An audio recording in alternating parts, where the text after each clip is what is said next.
Selamat malam saudara-saudara yang terkasih.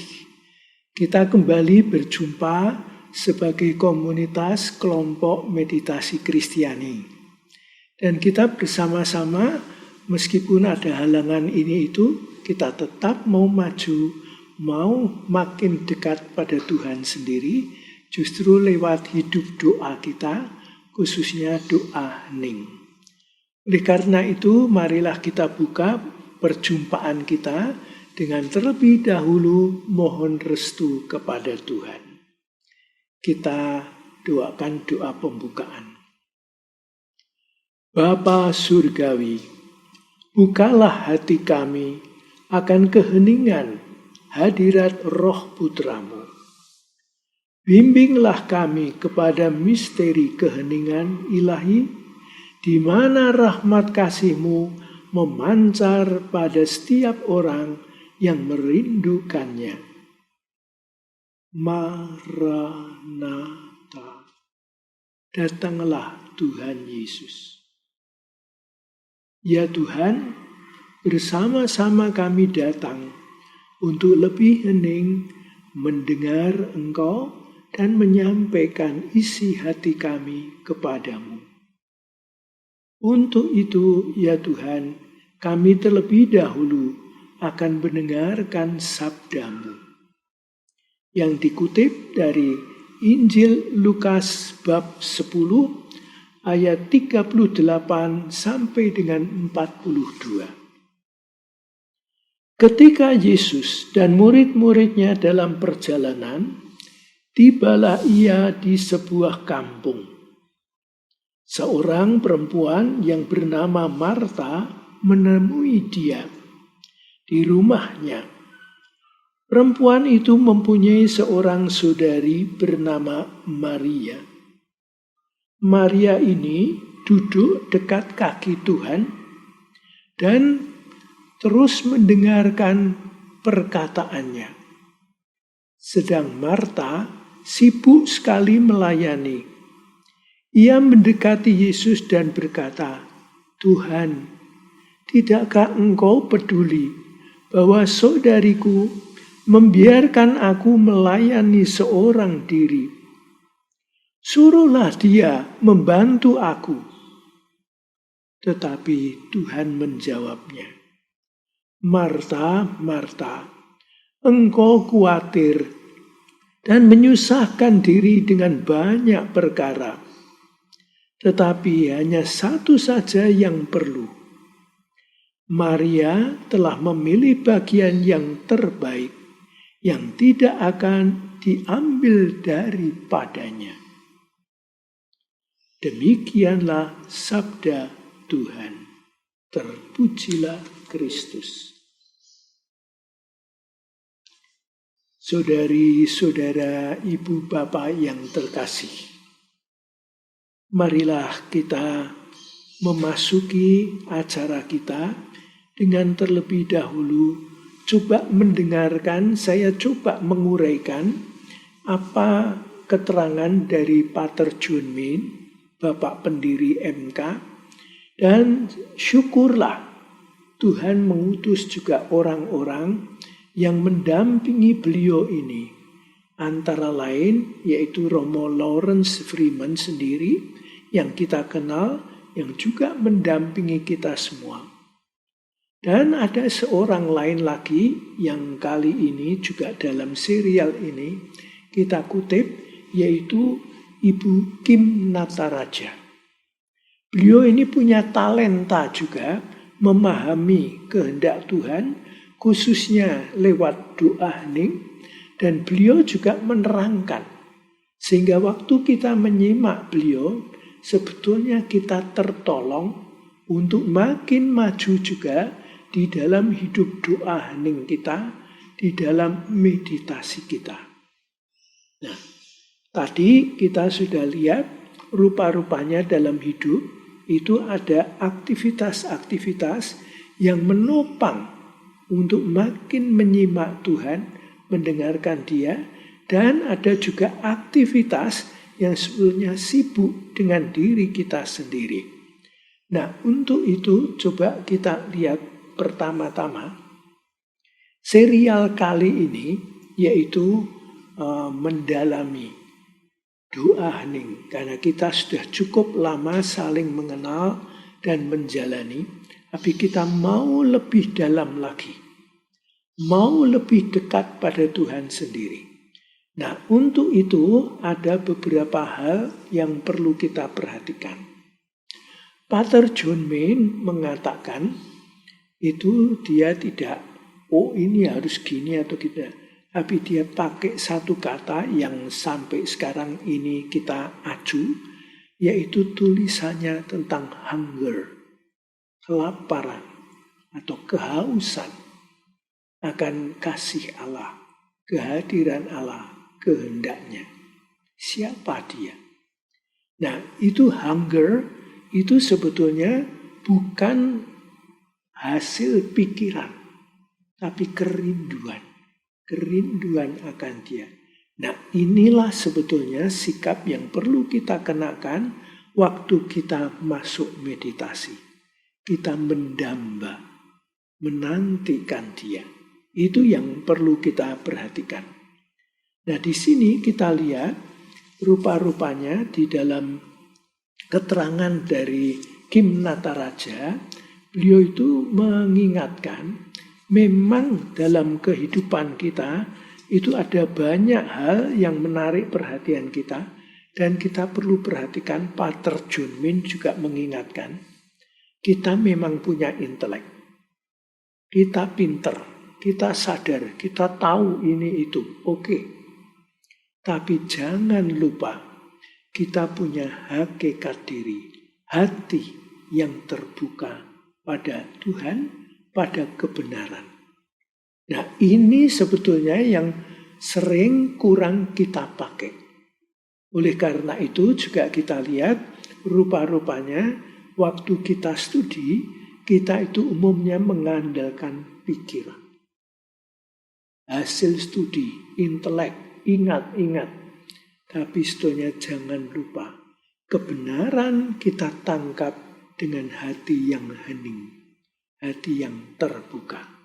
Nah, oleh karena itu, Pater John Main juga menyebut, yaitu hendaklah kita datang pada Tuhan dengan jati diri kita. Yaitu siapa kita dalam hati kita. Dan inilah identitas kita. Sering kita hanya pakai pikiran. Oh, menurut KTP, saya lahir tanggal sekian di sana, saya putranya bapak ibu ini dan itu, saya sekolah di ini, ijazahnya ini. Yaitu data-data di sekeliling kita. Atau hasil belajar kita. Tapi siapa kita, sebagaimana Tuhan melihat kita, itulah hati kita. Dan Tuhan mengasihi kita, kita dicipta sebagai citranya. Oleh karena itu tadi dalam bacaan langsung kita sudah melihat. Yaitu Marta sibuk akan banyak hal. Oh, ini harus diurus, oh ini harus ini. Tapi Maria dia diam. Dia menyimak.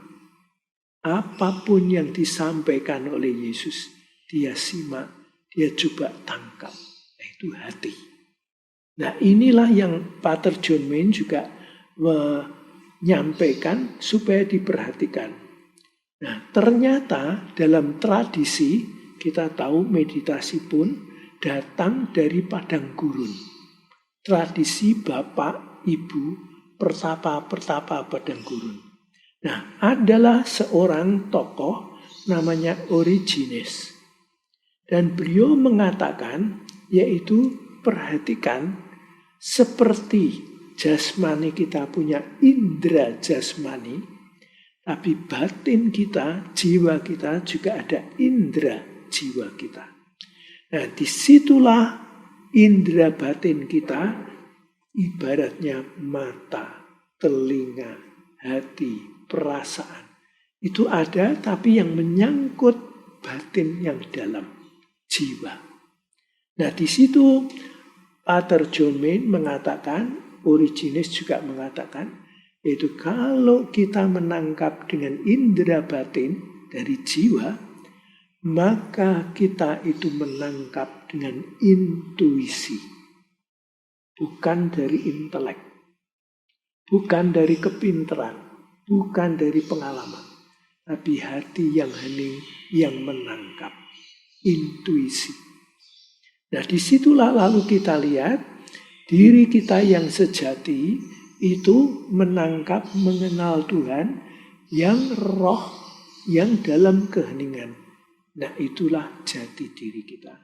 Dan relasi kita, relasi hati ke hati dengan Tuhan sendiri. Lalu ada istilah lain lagi yang untuk membantu kita dikatakan, kalau kita datang pada Tuhan, baik kita itu membuat juga perubahan arah, yaitu yang kita kenal dalam hidup sehari-hari, juga hidup rohani, dikatakan metanoia, bertobat, ganti haluan, ganti arah. Nah, di sini itu istilah ini kita pakai, tapi maksudnya yaitu arahnya bukan arah intelektual, kecakapan intelek, tapi betul-betul hati yang terarah pada Tuhan. Nah, itulah kata metanoia, pertobatan. Kita datang, tapi arahnya mencari Dia. Itu yang kita cari. Oleh karena itu, kita lihat Santo Benediktus itu juga menyatakan, waktu kita datang pada Tuhan, metanoia, maka yang kita amati apa? Kehadiran Tuhan. Ia ada. Dan saya dalam meditasi diam, tidak usah mikir apa-apa, tapi saya ada di hadirat Dia. Maka kata doa kita apa? Tuhan datanglah. Tidak usah dipikir-pikir begini, tidak. Biarlah Tuhan datanglah. Dan kita diam, kita hadir. Nah, dengan demikian doa hening kita makin lama makin tenang, makin hening, tapi saya tetap sadar akan kehadiran Tuhan. Tidak usah dipikir pakaiannya apa, nanti jam berapa. Tidak, itu pikiran kita. Tapi biar hati yang terarah pada Dia. Itu yang membawa kehidupan, dan Dia yang hadir, Dia yang menyembuhkan, Dia yang membaharui kita. Oleh karena itu, kita lihat misalnya juga kejadian Maria Magdalena. Maria Magdalena, waktu dia ketemu Yesus, dia mengalami, iya, Dia sungguh mengasihi aku. Oleh karena itu, Maria Magdalena terarah rindu pada Dia. Maka waktu dia mengalami Yesus itu ditolak, disiksa, dibunuh, disalibkan, dia justru mencari Yesus.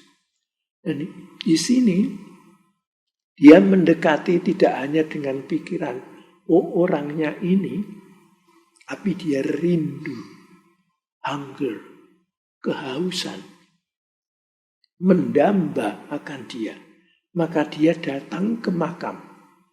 Tapi waktu di sana dia terpengaruh alam pikirnya. Aduh, bagaimana ya? Dia sudah meninggal, lalu nanti yang buka kuburnya siapa? Nanti apa ya yang perlu kulakukan dan seterusnya. Tapi waktu itu Yesus hadir. Dan dia tak melihat karena dia terpaku pada pikirannya. Nanti yang buka siapa, lalu apa yang harus kubuat. Maka waktu Yesus hadir, dia ternyata masih terpaku pada pikirannya. Sampai Yesus memanggil, Maria, Maria Magdala. Ya, Pak, apa kamu ngambil jenazahnya dia? Kamu letakkan manalah, nanti saya urusnya. masih terbelenggu pikirannya. Nah, ini juga kalau kita meditasi, kita terpaku di pikiran, ya, lalu kita kurang menjumpai dia, menemui dia. Oleh karena itu, kita perlu juga betul-betul hening. Nah, di sini dalam kita betul-betul hening, itu istilahnya kita juga kemudian mengarahkan pikiran kita jangan hanya pada apa yang kita pikir, tapi lepaskan. Nah, disitulah kita mulai menyadari, yaitu kita jangan terpaku di pikiran kita. Nah, antara lain Thomas Aquinas mengatakan, dia seorang profesor yang lihai sekali, dia mengatakan, pikiran kita itu adalah kesia-siaan dibanding kita hening dan menangkap kehadiran Tuhan dan kehendaknya. Maka dia sampai bisa mengatakan pikiran kita itu kesia-siaan. Lepaskan. Oleh karena itu kita makin hening, makin mengarah pada dia, dan biarlah kita ada bersama dia. Nah, di sini lalu kita juga ingat, itu kita semua orang Kristiani, juga kita, apalagi rindu pada dia, kita diutus. Tetapi perhatikan, misa selesai, mari kita pergi, kita diutus. Amin. Tapi jangan lupa, kita pergi, kita kenal dia. Kita diutus mewartakan dia. Tapi kita sisi lain juga baik memelihara kontak keakraban dengan dia. Karena tanpa keakraban dengan dia, lalu apa yang mau kita wartakan? Oleh karena itu, Pater John Main juga mengatakan, pakailah meditasi terus tiap hari, pagi, sore. Sehingga kita betul-betul akrab, makin kenal dia, maka kita juga makin bisa mewartakan dia, menerangkan tentang dia, menceritakan tentang dia. Tapi kalau kita terputus, hanya sudah tidak kontak dengan dia lagi, ya saya masih bisa cerita, tapi itu hanya ingatan-ingatan saya yang pernah saya rekam. Tapi apakah saya kenal dia, saya dekat pada dia? Nah, itu kurang. Oleh karena itu rekan-rekan terkasih, marilah kita juga terus tetap bermeditasi, tetap berdoa, bahkan doa hati ke hati. Sehingga betul-betul makin mengenal Tuhan dan makin mencintai dia. Dan dengan demikian kita juga makin bisa menjadi saksi kebaikannya, cinta kasihnya. Ia yang mau datang mengasihi, menyelamatkan kita. Itulah isi dari doa dan juga dari iman kita. Demikianlah uraian kali ini. Kita siapkan diri kita untuk masuk dalam keheningan meditasi bersama. Untuk itu silakan Anda menyiapkan tubuh Anda, diri Anda untuk datang pada Tuhan, untuk kita bermeditasi bersama di tempat masing-masing, tapi kita bersama-sama dalam waktu yang sama.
kemuliaan kepada Bapa dan Putra dan Roh Kudus, seperti pada permulaan, sekarang, selalu, dan sepanjang segala abad. Amin. Kita bersyukur pada Tuhan yang telah mengundang kita bersama untuk datang padanya dan memperdalam lewat masukan-masukan Pater John Min, Kim Nataraja, Romo Lawrence, dan rekan-rekan yang membimbing membantu kita. Kita doakan doa penutup. Semoga kelompok meditasi ini menjadi rumah spiritual yang sejati bagi yang mencarinya. Semoga keheningan ini menjadi kekuatan untuk membuka hati kita semua kepada citra Allah. Sehingga dengan demikian kita saling mengasihi, mengalami damai, berlaku adil, dan menjadi manusia yang bermartabat. Semoga keindahan kerahiman ilahi memenuhi setiap hati kita yang berdoa di sini, dengan harapan dan kegembiraan. Semoga kita yang berdoa di sini dikuatkan oleh Roh Kudus untuk melayani semua yang datang dan menerima mereka sebagai Kristus sendiri. Doa yang sederhana ini kami ucapkan dengan perantaraan Kristus, Tuhan kami. Amin. Kiranya Tuhan yang Maha Baik tetap mendampingi kita semua, para meditator, juga para pendoa yang mendamba, menghauskan mencari Tuhan. Dan Tuhan sendiri akan tetap mendampingi, memberkati kita dan semua saudara-saudari kita dalam nama Bapa dan Putra dan Roh Kudus. Amin. Dengan ini meditasi kita sudah selesai.